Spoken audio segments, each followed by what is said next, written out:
Thanks, everyone. So I have to read this introductory stuff first. Hello and welcome to this evening's program. And Jonathan Weber, author of City on the Edge. I'm John Markoff. I was a technology and science reporter at the New York Times between 1988 and 2017.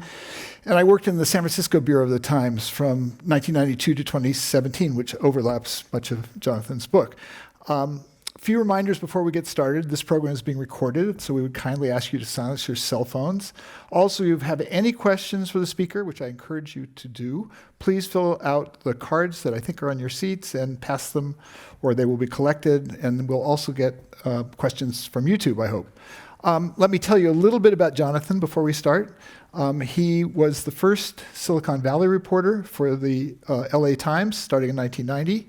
He was later editor of The Industry Standard, a chronicle and a bellwether of the first dot-com boom. And he oversaw West Coast news and global technology coverage for Reuters for a number of years. Most recently, he was editor-in-chief at the San Francisco Standard.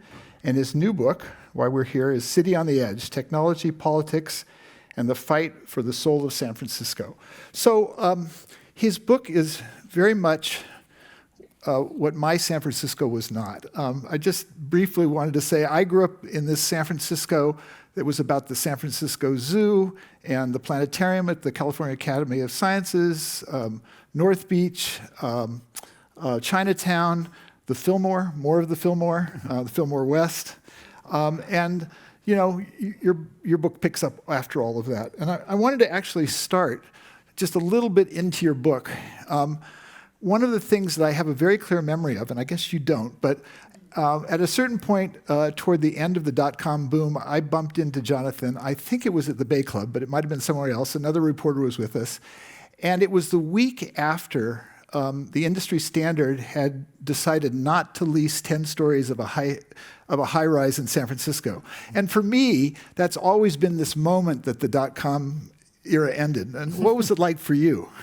Yeah, well, I had kind of a moment, which I do relate in the book, where I realized that things were probably going to go south pretty soon. And we had these rooftop parties, which we were famous for. So the magazine, we had a building, a three-story building on Pacific Avenue, and we had a small deck on the roof. And initially, the magazine closed. We finished producing the magazine at Friday afternoon at 2 o'clock, and then we would go up to the roof and drink beer and eat chips just for the staff. And then it kind of became, as the magazine became very successful, that party turned into like a big party with sponsors and fancy booze, and eventually there was a line outside to get in, and it became a whole huge thing.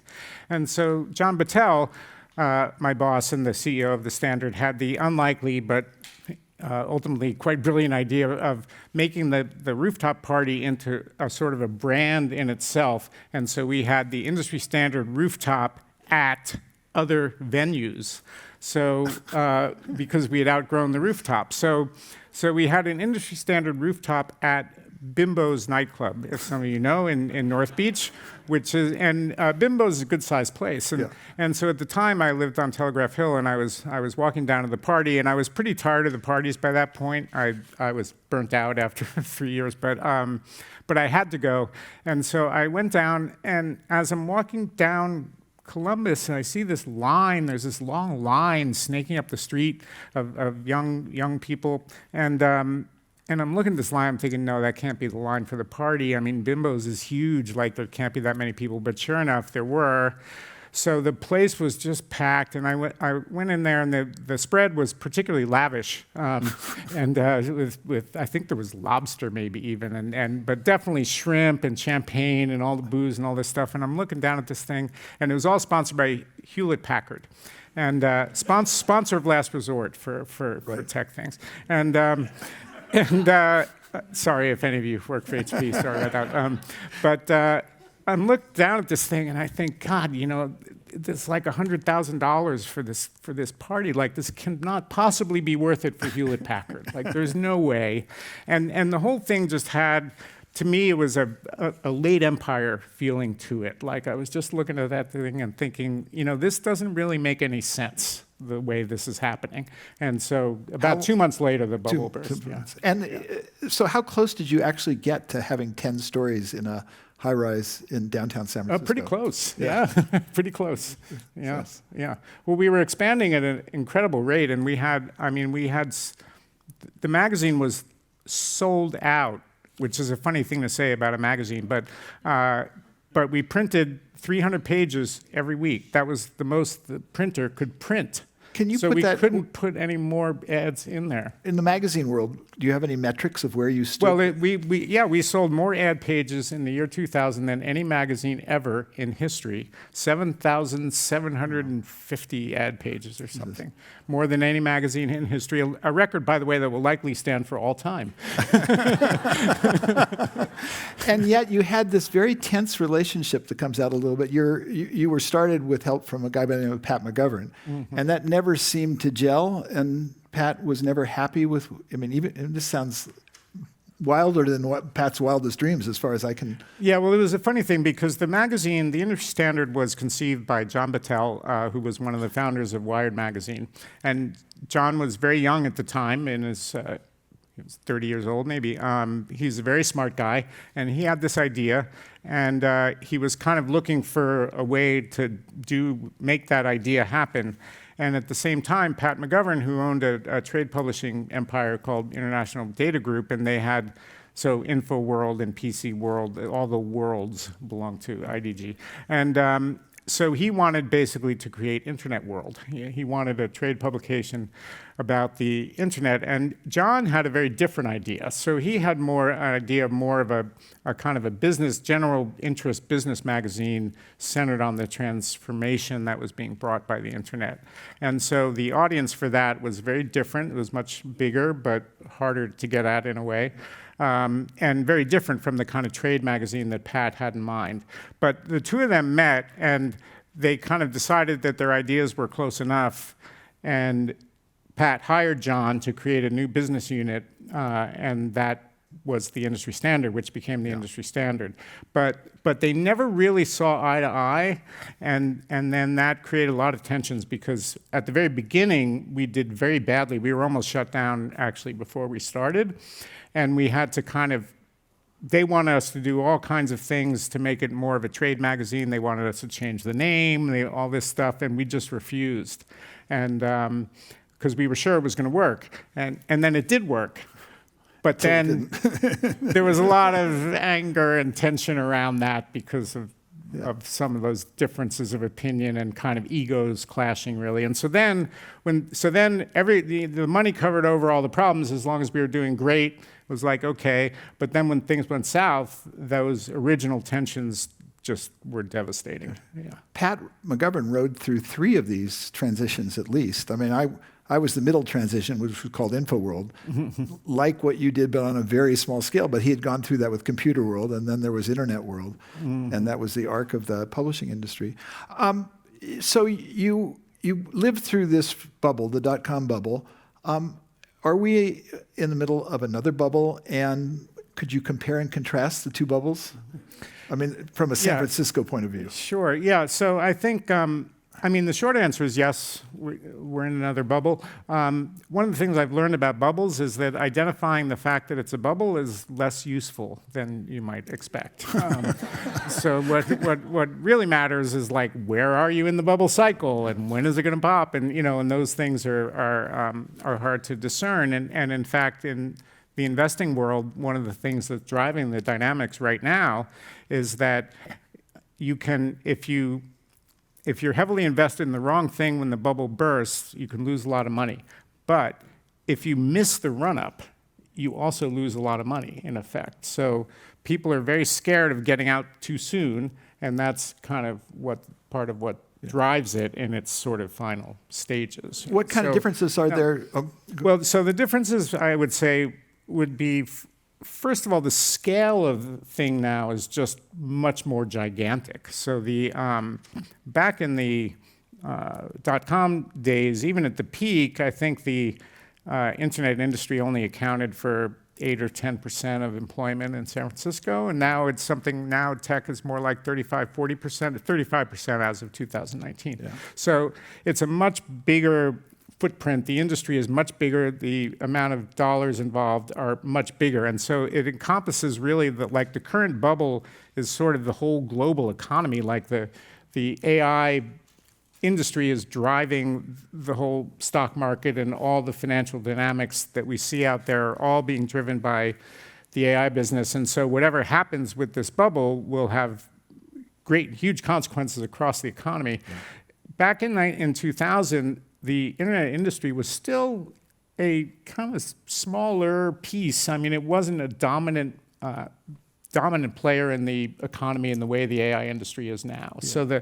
So the bursting of the bubble had a lot of impact locally, and it had broader impact. It's a little hard to sort out because 9/11 happened right after the bubble burst, and so what was 9/11 and what was the bubble bursting? But the broader economic impact of that was not nearly what it would be or will be now, because the entire economy is implicated in a way that it wasn't. And what about the sort of the consequences for the culture of San Francisco? I mean, did you mention 996 in your book, or am I thinking, you know what 996 is? 996, yeah, sure, 996. This is a Chinese metaphor. Yeah, I did mention it. Yeah, you work from 9 to 9, 6 days a week, and that probably wasn't true of the first bubble. Is it true of the second bubble?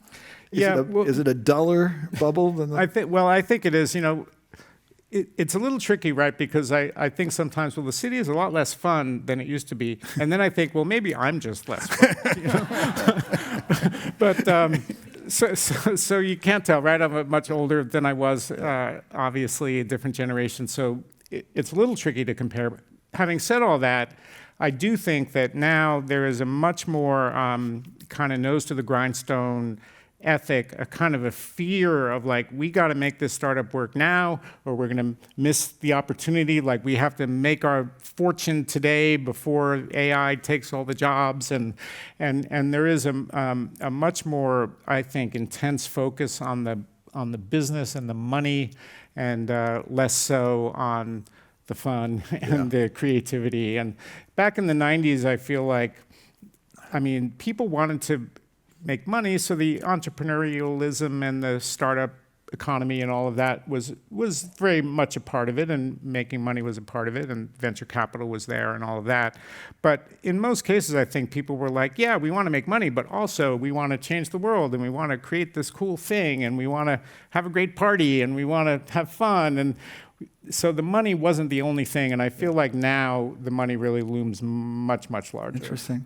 So in the first .com era, there was a period, I think, of 3 years where I was a judge at something called Ars Electronica in Europe. But most of the art that was sort of there was coming from San Francisco and Silicon Valley at that point.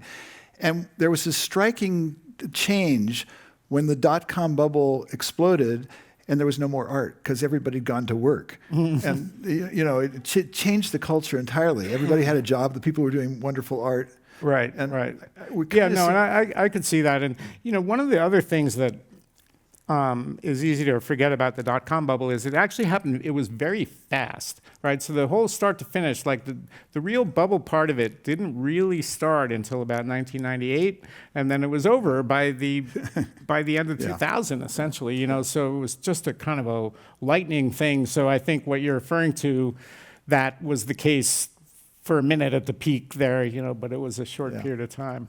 And where are you on do you have a thesis or a theory on how this bubble ends, or a speculation? I know it's something you can't do, but if you were forced to do it, what would you say? That's a tough question. I mean, I think, I guess one of the things I'm watching for, it seems to me that most of the actual business being done with AI and people paying for AI is really around the coding. So AI is very good at writing software. That's a kind of clear and straightforward thing that it can do. And so you can today, if you're a tech company, you can use the AI and have fewer programmers. And that is driving most of the revenue. So the revenue of these companies is mostly from that. and the valuations are based on these incredible revenue projections that are based mostly on that. So maybe that's the thing, and maybe what AI is really a new cycle of enterprise software that will replace cloud software, will be a big new generation. There's gigantic business to be had there, so that will drive a lot of fortunes and a lot of companies, but it doesn't really doesn't mean that we've entered a new, or I don't know, I forget what the metaphors are, but it doesn't mean that we're in the singularity. We're going to have sentient humanoid robots running around or anything like that. You could have very lucrative AI businesses without any of that. So I tend to think that that's a little more where we're headed. So there's the technology half of this book, and then there's the politics half of this book. Mm-hmm. And one of the threads that ties together the politics half is something that you refer to as city family. Mm-hmm. Can you explain what you mean by city family, and do they still exist? And I mean, there's this arc in the book. Could you sort of take us through? Yeah, sure. Yeah, well, so San Francisco, it's a relatively small city. It has a big government, and it has a very active political community, I guess, very highly professional political class, population that's highly engaged in politics. And even though people think of the politics as being split between the moderates on the right and the progressives on the left, right? That's the traditional division in San Francisco politics. But what I found was that there really was a kind of a political system that really kind of transcended those divisions, and in some way was sort of all part of a sort of a family, a city family, where even if you were on a different side of the ideological divide, you're kind of part of the same system and drawing benefits of certain kinds from being part of that system. And so the city family, the term was actually coined by Willie Brown, and he is kind of the paterfamilias of the city family. Yeah. So And has it reached? I mean, okay, so Lurie has arrived. Does that mark the end of the city family? Yeah. Or So is it... well, I do frame it that way in the book. That's kind of the end of the Willie Brown city family era. And one thing that was very striking is the way in which Willie really ran things for decades. I mean, he was mayor he was elected in '95. He served 2 terms. Then Gavin Newsom, who was handpicked by him, served 2 or a little less than 2 terms. Then Ed Lee, who was really handpicked. I mean, not only handpicked but actually installed mainly by Willie, and then and convinced to take the job. Ed Lee did not want to be mayor. He was basically strong-armed into it. He was made to do it by Willie and Rose Pack and other people. They imposed on him that it was his obligation to the city to be the mayor. And so Ed was the mayor, and then Ed died, and there was a minute where someone else was mayor, Mark Farrow was mayor, but then London Breed was elected, and London was also, a protege of Willie's. I mean, it was created by Willie. So that's a little strong, and I don't mean to be insulting to London. I mean, she's a very talented and skilled person, but she was picked by Willie and cultivated by him to be a senior politician. Yeah. So he, and then after he left office, he was a lobbyist, not a registered lobbyist, because he said he was a lawyer, and so as a lawyer he didn't have to register as lobbyist. He was only giving legal counsel. But whatever the case, he was the most important lobbyist in town for decades, and really had just tremendous influence up until 24. He was really, the guy who could make a lot of things happen in a way that even some of the elected officials couldn't. And so if this new era, and the family no longer has that kind of influence, what changes in San Francisco? Well, I think we're gonna see. I mean, I think that Lurie has done a good job in kind of taking a common sense approach to some of the basic problems. There's some low-hanging fruit around things that you can fix, and I think his manner has been very helpful to him. So he has a very friendly, very kind of consistent, even-keeled, open manner. He sort of shows up everywhere. He's always the same, you know. It's like a Boy Scout. It Yeah, a feels little like to bit, me. you know. And so, but I think that earnestness, Yeah. I think that's been helpful. I think it really has been helpful to him. And what kind- and so I think he's been effective so far. But the big tough issues are all still there, and how he'll do with those, you know, we'll see. Yeah. What kind of I mean, I was quite struck by his social media presence. He was everywhere all the time, like the Energizer Bunny kind of stuff. I mean, I haven't been sort of taking note. What kind of marks do you give him for his using social media, not being, maybe he is a social media native, I don't know.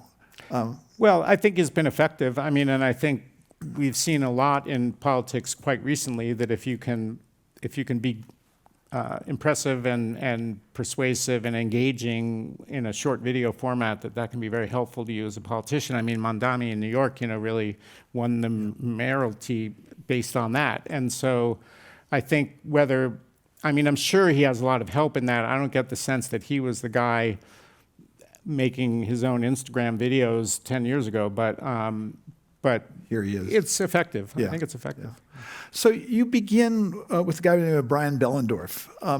And another early kind of figure is a guy named John Gilmore. And I'm asking this because I'm trying to figure out what you think the tech bro culture is. And I would not put them at the heart of what I think of as tech bros. They're an older generation. They're part of this hacker culture.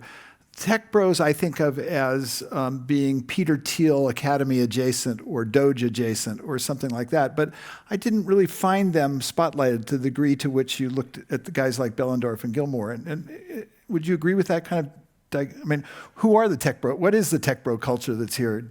Yeah, well, I guess partly I would say the tech bros kind of came a little later, you know. So I think of the tech bros a little bit more associated with the second big boom starting around 2010. So like Travis Kalanick to me would be the archetypal tech bro. You know, Uber really started around 2011. So there was the dot-com bubble, dot-com boom ended in 2000, 2001. Then you had kind of Web 2.0, sort of a mini boom a little bit that happened in kind of the mid-2000s. But then the real big thing that came with the smartphone starting around 2010. And then that's when the money got much bigger, and that's when you had the culture, I think, arrive of sort of the tech bros, as people talk about it. Yeah. And so, I mean, that also brings to mind, I mean, when I think about Uber, I think about privatization and certain San Francisco traditions and what's lost. And I also, as someone who keeps trying to take a Waymo ride, and every time I come to the city and take a Waymo, they want this insane amount of money. I mean, I can't believe that people are paying what they're paying for Waymo. I mean, once I tried to go from the train station to the ferry building, they wanted $22 for that. And the next time I tried to go from the train station to the Haight, they wanted $42 for that. Right, so right. What's going on here? Well, was congestion the pricing, I long realize. story is predatory pricing. I mean, well, so Uber for a long time gave San Franciscans a very false view of what a taxi ride costs. So Uber and Lyft came in and they undercut, subsidized the VC money, subsidized the rides, and so they sold, $20 rides for $12, and everybody loved that. And then they drove all the taxis out of business, and then they raised the prices, which was what a lot of people expected. And then Waymo, I mean, nobody really knows what the economics of Waymo are, like how much do the cars cost and how much do they really have to charge to make money. It's a little unclear. Well, and what have they done to the public infrastructure? Well, I don't think it's been helpful in that, well, at the beginning, of course, the reason, and one of the main reasons that Uber and Lyft were so successful out of the gate was because taxi service in San Francisco was so terrible. So you couldn't get a cab. It was anytime you needed one, you couldn't get one, and that drove people crazy. So when you had a solution to that, people embraced it. And then when the city started to say, well, maybe we don't want to do that quite that way, it was politically untenable, really. So So they filled the gap in the market at the time, and then because the city was always in constant reactive mode, never really tried to coordinate it or establish a set of rules around it that would have improved the overall public transit in the city. Is there an answer yet on the other side of that question about when we have a city full of robots that are all wandering the city all the time, will it just be one big traffic jam? I mean, I've been reading this debate. There is an argument that when there's just robots, that it actually won't be, more efficient. Yeah, I don't know, but it does go to the question of what is the fabric of urban life in the era of AI, and one thing that I observe about the city now, even as it recovers, and there's a lot of money coming in from AI and all that.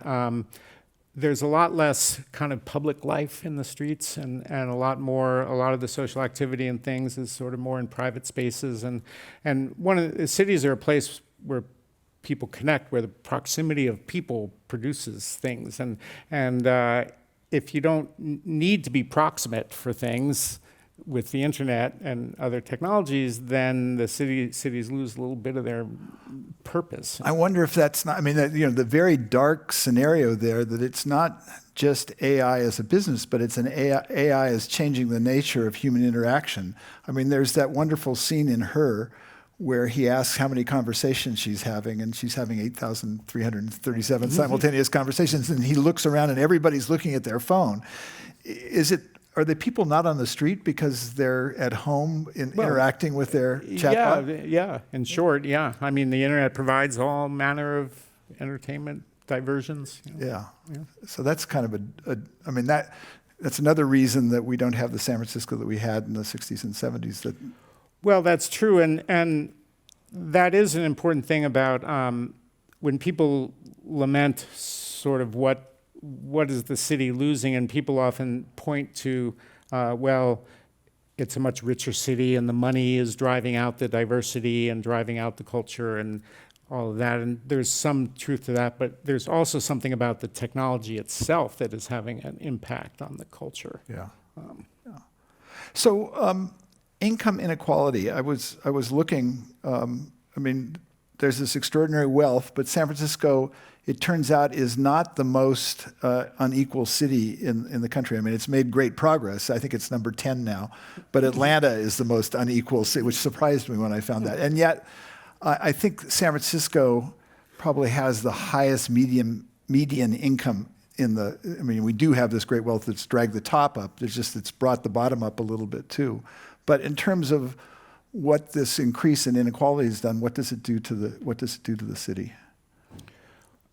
Well, I think to the extent that you have a sort of a class of rich people who live a different existence than the rest of the city, I think that kind of erodes the cultural cohesion of the city and creates a lot of political tension. And if there was a time where the business mogul and the restaurant worker, might have dinner at the same restaurant.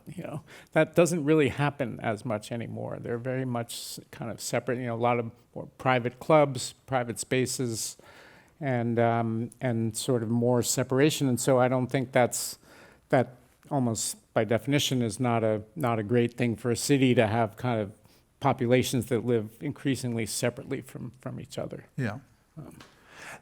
The other thing the thread that runs through your book is, San Francisco was a great media city once. We both lived through that, and there've been booms and busts. And I left in 2017, and I sort of haven't tracked the last decade. And I was wondering. I go all the way back to remembering something called the Call Bulletin, which had, had news boxes. And they lasted until 1965. I worked with the Joint Operating Agreement.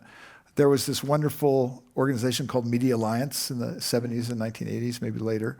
The media was, instrumental in the city in so many ways. And where are we now?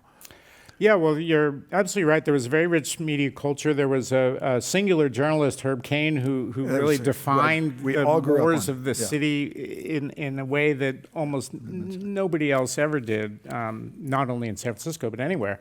And so that created a certain kind of self-consciousness around the city in a positive way, I think. And yeah, even as late as when I came here in 1990, I mean, there was the Chronicle and the Examiner, two pretty robust dailies. There were two very robust alt weeklies, the Bay Guardian. Bay Guardian and the SF Weekly. There were a whole bunch of community newspapers. There were ethnic newspapers. There was just a lot of stuff, and even we kind of forget, when I was doing some of the clip research on stuff back in the 90s and going through the old Examiners and Chronicles, and there was just a lot of stories. I mean, every day, like dozens and dozens of stories about things happening in the city, just far more volume than we have today. And so the travails of the media, I mean, the traditional media models were mostly destroyed by the internet, and the media industry has been trying to deal with that, and the journalism piece of it without much success outside of a few places. San Francisco is better off than most cities in terms of the strength and comparative strength and diversity of the local media, in that there's the Chronicle and now there's the SF Standard, and there's a handful of small operations, Mission Local, a few others that do a good job. So it's kind of could be worse, but it's still actually just a shadow of what it was. It seems that we're at this interesting juncture. One dark fantasy I have is one of the really positive things that AI might do, generative AI, is it may destroy social media, which would be a good thing, right? And I mean, if you think about it, I don't know how many of you know of this notion called the dead internet theory. This is basically that at a certain point, it'll just be machines talking to machines. There'll be no people left, and we really are almost there, aren't we? I don't know where that's going to go, but yeah, well, I mean, the dynamics of social media have already changed a lot with AI, so. Yeah, I don't have a good prognostication there. Yeah. The other thread that comes in here, I mean, there is this, I don't know if you call it YIMBY or abundance or, the Scott Wayner kind of stuff in the city. Where do you put that now? I mean, it's for all that's happened, it's still hard to develop things in California or San Francisco, right? There's immense stuff that's happened legislatively, and there hasn't been a concomitant boom in new development, new housing. No, that's right. Well, and I mean there are a lot of issues with housing. One of them being just pure construction costs. I mean, people talk about the increased costs from permitting and delays and all the things the city does that make it hard to build, and that adds a lot of cost. But there's also just the fact that right now in the country in general, it costs more to build things than people can afford to pay for them. Yeah. So that's that's quite an issue.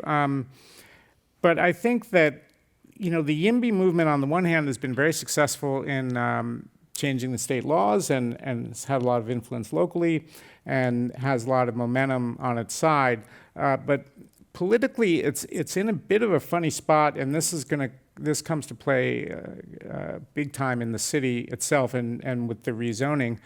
So the YIMBY movement, on the one hand, you might say it's part of like the Ezra Klein centrist Democrat abundance movement, right? That's sort of a little bit its kind of intellectual roots, but the way that it kind of plays in electoral politics, especially right now, is that the YIMBYs are kind of on the side of the tech bros or the tech money in opposition to what's increasingly a kind of progressive Democratic side. So the YIMBYs find themselves kind of in opposition to the mainstream Democrats in many respects, and so that makes it difficult for them to continue to make progress on that program because the state is still controlled by Democrats. And where does Lurie fit into that?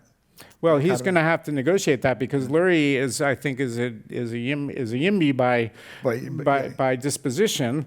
But his big challenge, I mean, the zoning thing is not a slam dunk. So his big challenge is going to be to try to get approved a plan to build more housing on the west side, and people on the west side don't want it. So that remains a big conflict.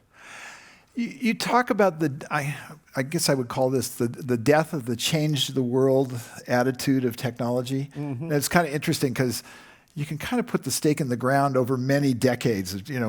Clearly, one of the striking things to me when I began to work on the biography of Stewart Brand in 2016, Donald Trump had just been elected, and the zeitgeist on Silicon Valley shifted very, in my mind, very quickly. It went from Silicon Valley can do no wrong to Silicon Valley can do no right in the space of just a year or two. And 2 books came out. There was Move Fast and Break Things by Jonathan Taplin and World Without Mind by Jonathan Foyer.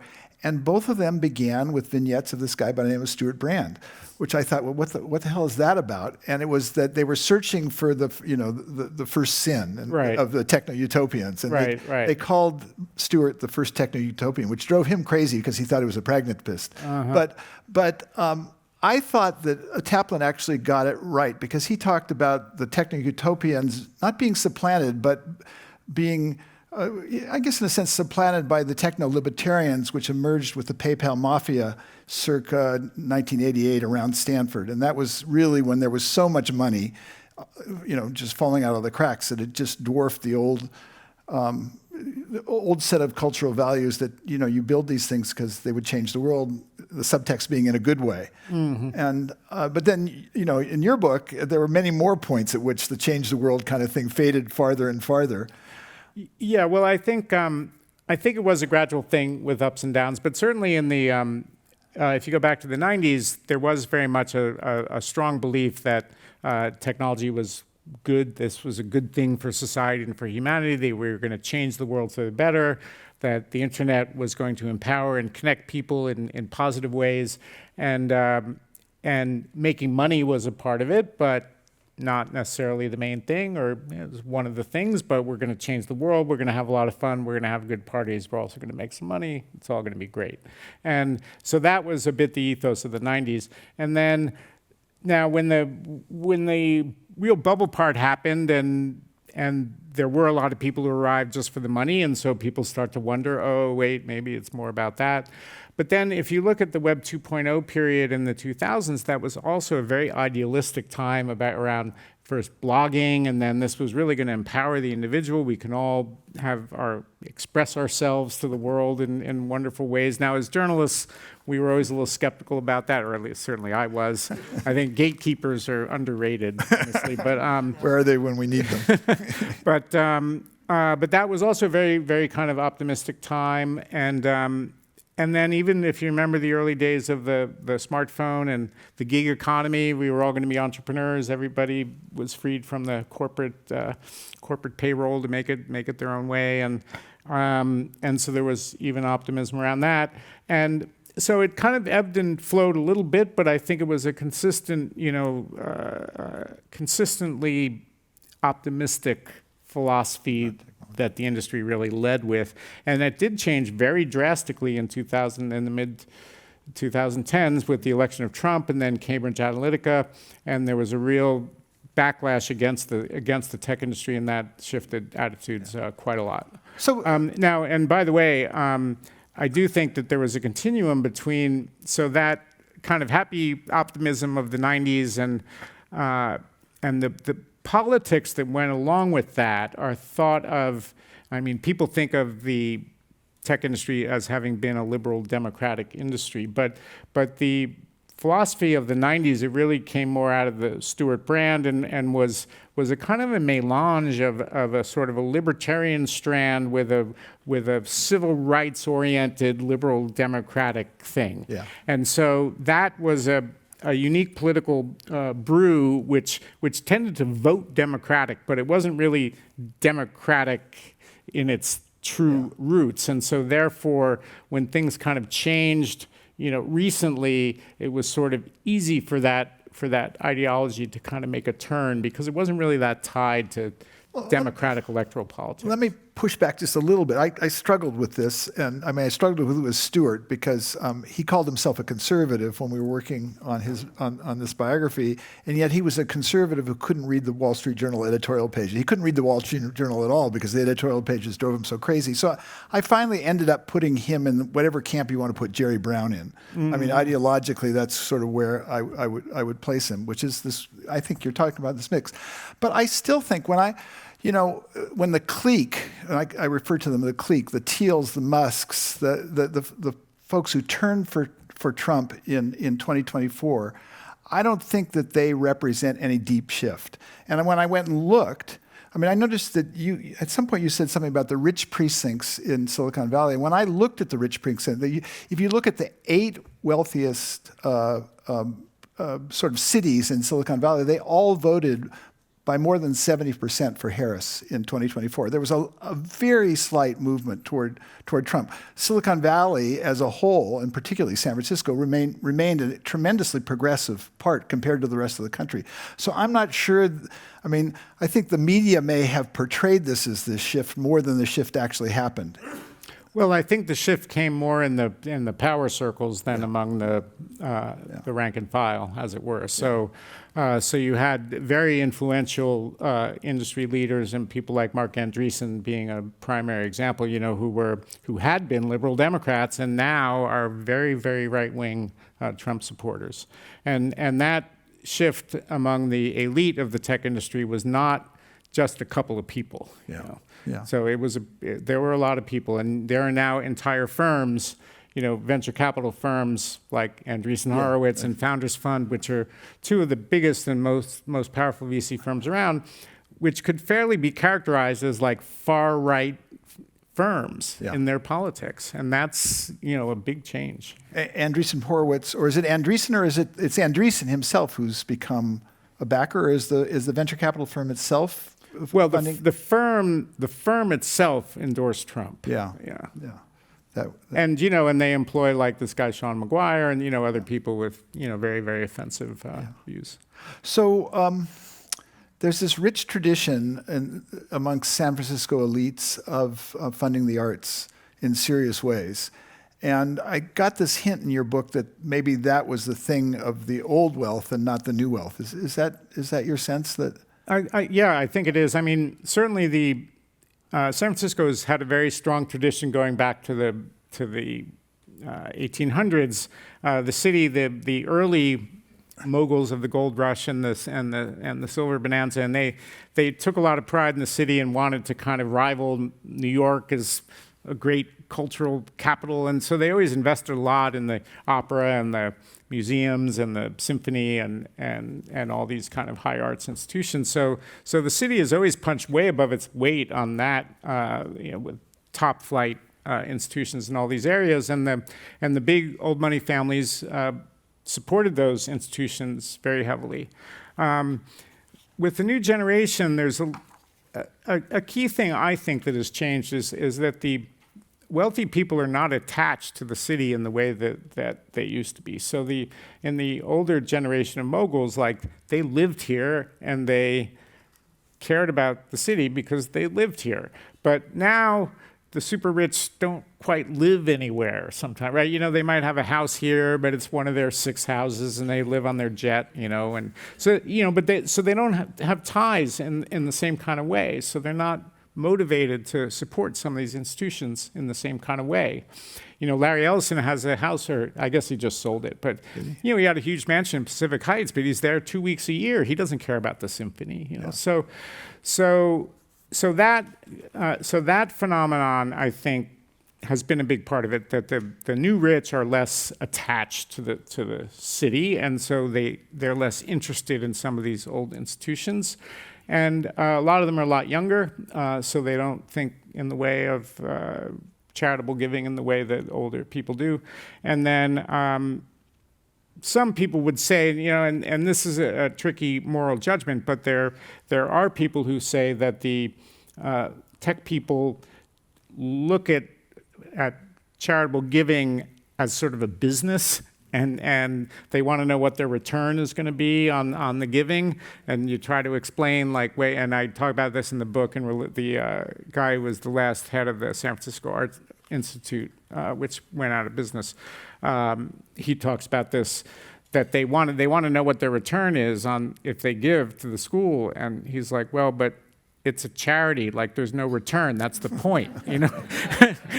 But that didn't really seem to penetrate a lot of times. And so we did have, as I write about in the book, the bankruptcy of SF Art Institute, which was actually created by Mark Hopkins of the Stanford Southern Pacific Railroad mogul, and because he believed that the arts and all it could kind of stimulate was crucial for the city to have a great city, and so he wanted to have this center that would draw creative talents from all over the world, and he was just going to underwrite that because it would be cool for the city. And now Laureen Powell Jobs ended up buying the campus, and she's kind of doing something a little bit similar, I think, to that original vision. Do you think she'll fit into the old mold? I mean, Well, she's sort of looking that way a little bit, yeah. That's interesting. Yeah. And then there's this, I'm sort of looking for sprouts or indications of interesting things. There's a space that's emerged on Market Street. Is it Market and 6th or Market and 9th? It's kind of an entrepreneurial hacker art. Oh, the Frontier Tower? Yeah, where does that fit into things? Yeah, well, yeah, so that's a great example. In the beginning of the book, I have a story about Tom Jennings, who's a wonderful character in the book, and he talks about he was a skate punk who also was a very brilliant programmer, and he talks about living in this warehouse, and all these warehouses were about to be torn down, and you could rent them for 50 cents a square foot, and so all these people lived in these crazy communes and stuff living. So kind of reclaiming of a sort of abandoned real estate, right, is a tradition, and so the 2024 version of that, I guess, was 3 guys from Germany who had made a bunch of money in crypto, and so they showed up and bought a building for $6 million that a few years ago was worth $50 million, but now it was a bargain at $6 million, and now they're trying to stand up an idea they have about a kind of technology house with each floor being devoted to a different technology, and it'll be kind of a live-work thing. And yeah, and it's an interesting idea, kind of typical of San Francisco type of thing. People coming from somewhere else with a crazy idea, and it's all leveled up, right? So they're much richer than the earlier generations of that. But and the other thread that runs through the book, which I found fascinating, is Burning Man. And are we at the end of the Burning Man era? Do you have? I mean, you just became a burner, right? Well, I went for the last 2 years. I had always intended to go and never quite managed to do it. And then I thought I wanted to maybe write about it in the book, and I felt like it was one of those things that you really can't write about if you haven't been there. So I went for that reason, and it was very interesting. I had a great time, but I also found it very fascinating. And if you look at that period in the early 90s and the Cacophony Society, who really stood up Burning Man, kind of created it, and that movement represented this kind of political melange that I was talking about, right? Of this sort of idea of a kind of quasi-libertarian cooperative ethos where you're going to go out in the desert and kind of be free, do stuff together, but be free and create cool things, but have no government. And so that idea was fit very well with some of the ideas of libertarian-oriented tech people. And so Burning Man turned out to be very attractive to a lot of the people who were doing the early internet stuff around South Park, because it just kind of tapped that same sort of cultural nerve, and so a lot of tech people got involved. You mentioned Brian Behlendorf, who was an early. So he basically was the main force behind the Apache web server, which ran most of the internet for about 20 years, and it was open source software. And Brian is not a famous guy, but he was very influential in doing that. He was also the first kind of webmaster of Burning Man, and so Burning Man in '96 they broadcast the web from the desert, and everybody thought that was super cool. And so there was kind of this affinity between Burning Man and the tech community. And then as Burning Man developed, I saw it really as a metaphor for many things, because it grew, it boomed and busted and grew in the same way that the city did. It was the main cultural expression of the tech industry in the city. It was itself a metaphor for a startup, like it had a classic startup story and the feuding among the founders and a schism early on, and then rapid growth and all those things. And then in later years, it also very much represented the tensions in the city, because the inequality and the very rich and everyone else and the dislocations around all that was happening at Burning Man too, because suddenly you had Sergey Brin and Elon Musk out there in their fancy RVs and flying in on their planes, and people were like, well, wait, is this really the spirit? And so there was tension around that. And so it was just a very good metaphor, I thought, for the city, and a kind of representation of a culture of the internet era. Yeah. Do you think it could end? Yeah, I think it could. Yeah. Yeah, I don't think Things have a life. things have a life. It struggled the last couple of years. It wasn't sold out last year for the first time since 2011, so be interesting to see. I wanted to ask you about the process of writing City on the Edge. How many people blew you off? Did Mark Benioff really refuse to talk to you? He didn't exactly refuse. Well, I don't know. So the interview was scheduled 3 different times, and then each time somehow something came up and they had to put it off. And then Did you have a history with him? Was he? not particularly. I mean, I knew him. There's a scene in the book, pretty funny scene, where I go to try to hit him up for money with Warren Hellman. And Warren Hellman, Warren Hellman is like Mark Benioff's uncle. I mean, not quite literally, but something like that. And so Hellman and Warren had known him since he was a kid. We go into this meeting, and Benioff is just lecturing us about how stupid this idea is, and why would we be involved with the New York Times, and don't we want to use Salesforce for our publishing software? It was the weirdest meeting. It was like he was trying to one-up Warren somehow. I don't know. Yeah. But he didn't want to, he didn't say he wouldn't talk to me, and he sent me an email defending his involvement in Prop C. That was his extent. Prop C was the homelessness initiative in 2018, where he supported it, and everyone else in the business community opposed it.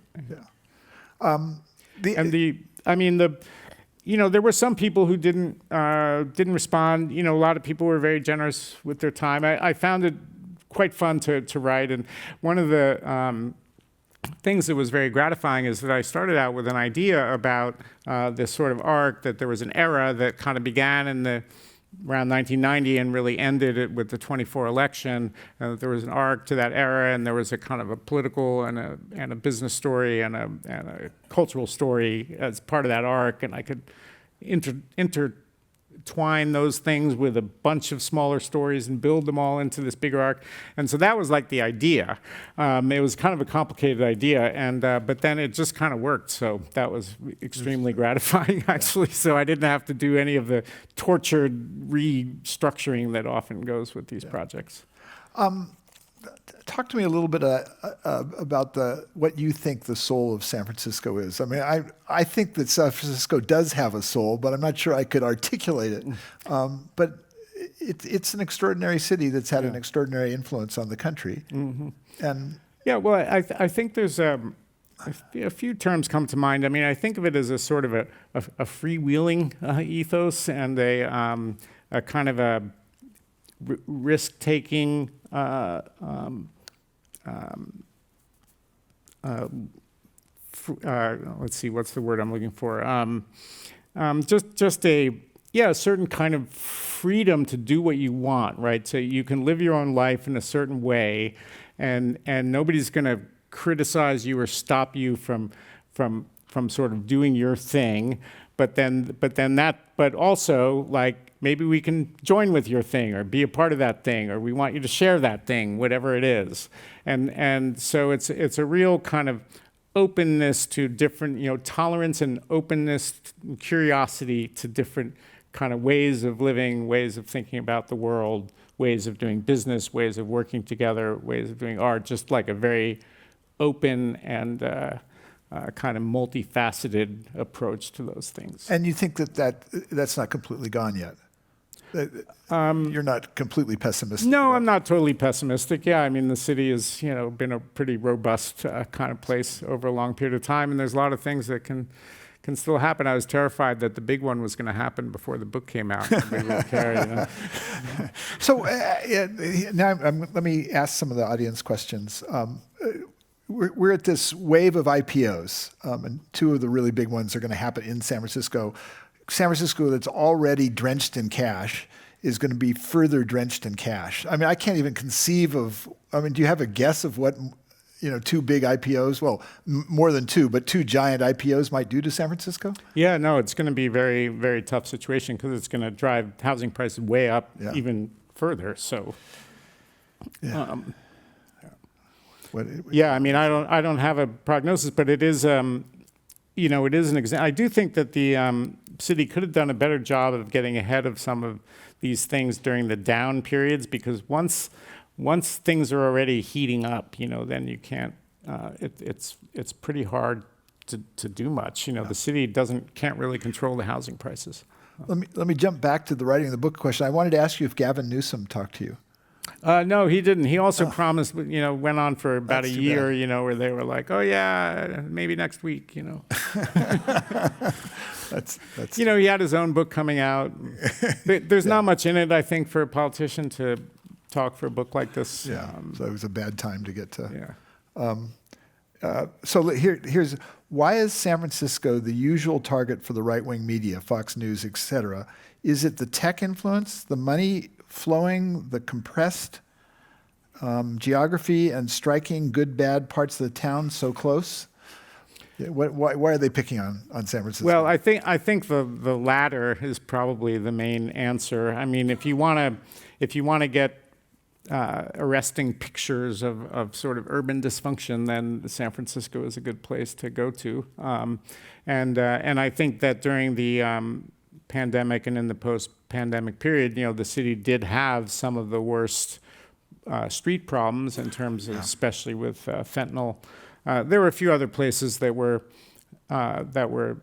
just as bad, but Philadelphia, like, it just doesn't have the same resonance, when you're. I mean, there is a way in which San Francisco is a very useful symbol, because it's a place that everybody kind of knows on some level or has a feeling about, and also because several of the most prominent liberal politicians are from San Francisco. So Nancy Pelosi and Gavin Newsom, these are easy targets for the right wing. So I think the combination of San Francisco's influence in Democratic politics, and then also just the very kind of picturesque nature of the problems on the streets were the two things. This is a question from YouTube. The tech bros are often painted as uniformly of the same political view or position. I'm not convinced this is true. What is your view? No, I don't think it's true. I think there are many, there's a diversity of political beliefs, and I work, I have a part-time job working for a Substack newsletter written by my friend Eric Newcomer, which is mostly about venture capital and AI. And it's a subscription newsletter with people in the venture capital, with tech bros as important readers of that. And we take a very anti-Trump line. And I think that actually helps us retain subscribers, I think. So. Yeah. You conducted around 200 interviews with mayors, CEOs, activists, artists, and investors for City on Edge. But the book necessarily relies on a smaller set of voices to trace San Francisco's transformation along with the rise of the tech industry and worsening urban crisis like homelessness. How did you decide which interview subjects were most important to include in order to accurately capture the larger story you were trying to tell? Yeah, that's certainly a fair question. And you always have to make a million choices. And one thing about the book, I don't really pretend that this is a comprehensive history of San Francisco in this period of time. You could write a very different history of the city over the same period, writing about communities that I barely write about at all. So it doesn't pretend to tell a complete story of the city. In terms of how I chose the characters, I mean, there's certain, what I really tried to do mostly is to pick out some signature events, things that happened that were really very important developments in one way or another, and then try to essentially tell the backstory, tell the deeper behind-the-scenes story of what happened there. And so that then would kind of take me to the characters. In the course of trying to find out what's the backstory, I would find the people who were really at the heart of the story. Yeah. So that was one major way.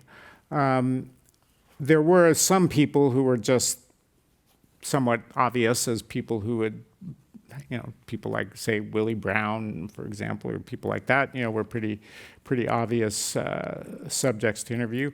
And then there were some other cases where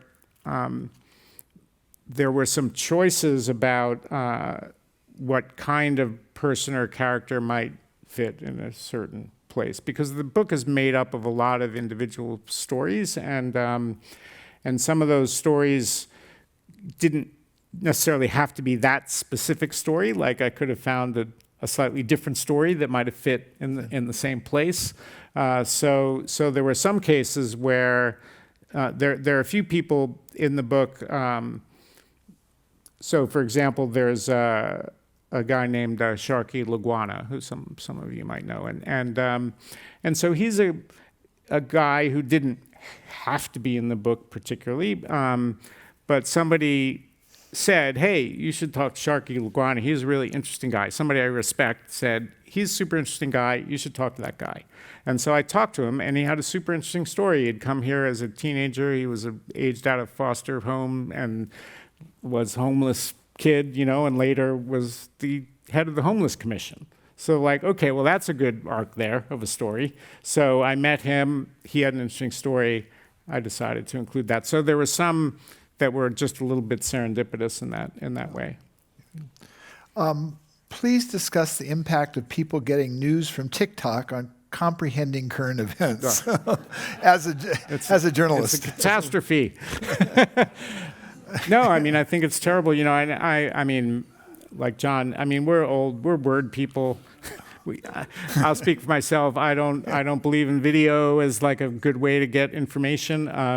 I'm a word guy. I wish people would read the paper. I think that people get a lot more information from journalism by people like you and me than they do from watching random people on TikTok. So I don't know what to say. I think it's been a very, very destructive influence on the kind of public political culture. I mean, not just TikTok, social media in general. Yeah, and coupled with misinformation. I mean, the rise of misinformation and generative AI is a story we've just begun to see, despite all the horror stories we've already heard, I think. Yeah, and I mean, I think the bright side to that, or the solution to that in a way, and one thing you do see in the media business, right, is that in-person events are a lot more important. So a lot of media companies, journalism companies now do a lot of conferences and sort of think of those things as live journalism. You could think of this session as something like that. So that the way around the deep fakes and the disinformation and all the stuff that pretends to be something it isn't is to actually be people in a room. Yeah. So you're in a rich tradition. David Talbot, who was an examiner, editor, writer, wrote a previous book called Season of the Witch. I asked Claude if your book was a sequel, and it said no. It was not a triptych, a diptych. It was because Talbot went from the Summer of Love to the AIDS crisis, and you picked up right after the AIDS crisis, pretty much, and went to more or less today, Right, almost. right. And Rebecca Solnit has sort of contributed to this in an interesting way. I think she wrote a book that's beautifully illustrated, Infinite City, which is a fun book. And then there was McClellan, is that his name? Silicon City. I thought it was a strange No, name. that's that's a different book. Different book. Yeah. Okay. Yeah. So Well, Carrie McClellan wrote a book which was a series of sort of interviews and stories about people in the city and the impact of tech on people. but I think it was called Silicon City. Is a title. Mixing up the title. Yeah, I think it's. Somebody knows? And I'm not sure. there's, Yeah. which I thought was interesting because there's really not much silicon in this city. I mean, No, the silicon that's is true. no Yeah, longer in the country. Yeah. So. And then there's Gary Kamiya's book, That's right. Cool Gray City of Love. And, Yeah. But yeah, I think I certainly, David Talbot's book I thought was a terrific book, and I certainly took some inspiration from that. I mean, it's different in style. I wouldn't really call it a sequel, but it definitely does have certain similarities. And it's a city that's worth chronicling. Mm-hmm. So let's give thanks to Jonathan, City on the Edge, Technology, Politics, and Fight for the Soul of San Francisco. And Thank Jonathan will be available to sign books. Yeah. And, Thanks very much. and for information about the Commonwealth Club World Affairs membership and upcoming programs, please visit commonwealthclub.org. I'm John Markoff. Thank you for coming tonight. All right. Thank you. Thank you very much, everyone.